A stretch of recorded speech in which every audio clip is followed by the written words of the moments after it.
ಜೈ ಶ್ರೀರಾಮ್. ಇತ್ತೀಚೆಗೆ ನಮ್ಮ ಜಿಲ್ಲೆಯಲ್ಲಿ ಅಷ್ಟೇ ಅಲ್ಲ, ರಾಜ್ಯದಲ್ಲಿ ಅಷ್ಟೇ ಅಲ್ಲ, ಇಡೀ ದೇಶದಲ್ಲಿ ಲವ್ ಜಿಹಾದ್ ಪ್ರಕರಣಗಳು ನೂರಾರಲ್ಲ, ಸಾವಿರಾರಲ್ಲ, ಲಕ್ಷಾಂತರ ಪ್ರಕರಣಗಳಾಗ್ತಾ ಇದ್ದಾವೆ. ಹಿಂದೂ ಹುಡುಗಿಯರನ್ನು ವ್ಯವಸ್ಥಿತವಾಗಿ ಪ್ರೀತಿ ಪ್ರೇಮದ ಹೆಸರಿನಲ್ಲಿ ಫಸಾಯಿಸಿ ಬಲಿ ಬೀಳಿಸಿ ಅವರನ್ನು ಮತಾಂತರ ಮಾಡಿ ಬುರ್ಕ ಹಾಕಿಸ್ತಾ ಇರುವಂತಹದ್ದು ಗಮನಕ್ಕೆ ಬಂದಿದೆ. ಸೊ ಇದನ್ನು ನಾವು ಬಹಳ ಶ್ರೀರಾಮ್ ಸೇನೆ ಸಂಘಟನೆ ಗಂಭೀರವಾಗಿ ತಗೊಂಡು ಈಗಾಗಲೇ ಇಡೀ ರಾಜ್ಯಾದ್ಯಂತ ಹಿಂದೂ ಮಹಿಳೆಯರಿಗೆ, ಹಿಂದೂ ಕಾಲೇಜ್ ವಿದ್ಯಾರ್ಥಿನಿಯರಿಗೆ, ಹಿಂದೂ ಹೈಸ್ಕೂಲ್ ವಿದ್ಯಾರ್ಥಿನಿಯರಿಗೆ ಜಾಗೃತಿ ಮೂಡಿಸುವಂಥ ಕೆಲಸವನ್ನು ನಾವು ಮಾಡ್ತಾ ಇದ್ದೀವಿ. ಈಗಾಗಲೇ ಹೆಲ್ಪ್ಲೈನ್ ಸಹಾಯವಾಣಿ ಈ ಲವ್ ಜಿಹಾದ್ಗೋಸ್ಕರನೇ ನಾವು ಡಿಕ್ಲೇರ್ ಮಾಡಿ 2 ವರ್ಷ ಆಯಿತು. 8,000 ಕಾಲ್ಗಳು ಬಂದಿದ್ದಾವೆ. ಅಂದರೆ ಎಷ್ಟು ದೊಡ್ಡ ಪ್ರಮಾಣದಲ್ಲಿ ಈ ವೈರಸ್ ಹರಡ್ತಾ ಇದೆ ಅಂತನ್ನುವಂಥದ್ದು ನಿಮ್ಗೆ ಕಲ್ಪನೆ ಬಂದಿರ್ಬೋದು.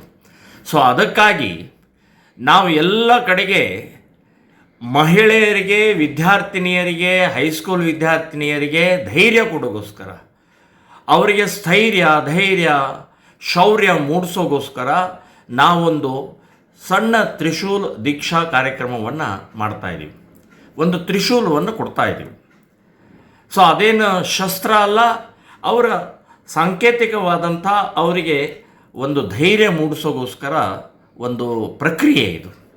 ಸೊ ಈ ಹಿನ್ನೆಲೆಯಲ್ಲಿ ಹುಕ್ಕೇರಿ, ಬೆಳಗಾವಿ ಜಿಲ್ಲೆ ಹುಕ್ಕೇರಿಯಲ್ಲಿ ನಾಳೆ ಅಂದರೆ ಜೂನ್ 28ನೇ ತಾರೀಕು ಭಾನುವಾರ ಬೆಳಗ್ಗೆ 10 ಅಡವಿ ಸಿದ್ದೇಶ್ವರ ಮಠದಲ್ಲಿ ಸಾವಿರಾರು ಜನ ಮಹಿಳೆಯರಿಗೆ ನಾವು ಉಚಿತವಾಗಿ ತ್ರಿಶೂಲ ದೀಕ್ಷೆಯನ್ನು ಕೊಡ್ತಾ ಇದ್ದೀವಿ. ಇದಕ್ಕೆ ಡಾಕ್ಟರ್ ಬಾಳೆಕುಂದ್ರಿ ಅನ್ನುವಂಥ ಪ್ರಸಿದ್ಧ ವೈದ್ಯರು, ಬಡವಣ್ಣಾಚೆ, ಉಜ್ವಲ ಬಡವಣ್ಣಾಚೆ ಅಂತನ್ನುವಂಥವ್ರು ಬೆಳಗಾವಿನಿಂದ ಪ್ರಸಿದ್ಧ ಭಾಷಣಕಾರ್ತಿ, ಹೀಗೆ ಅನೇಕರು ಈ ಕಾರ್ಯಕ್ರಮದಲ್ಲಿ ಭಾಗವಹಿಸ್ತಾರೆ. ನಾನೂ ಭಾಗವಹಿಸ್ತಾ ಇದ್ದೀನಿ.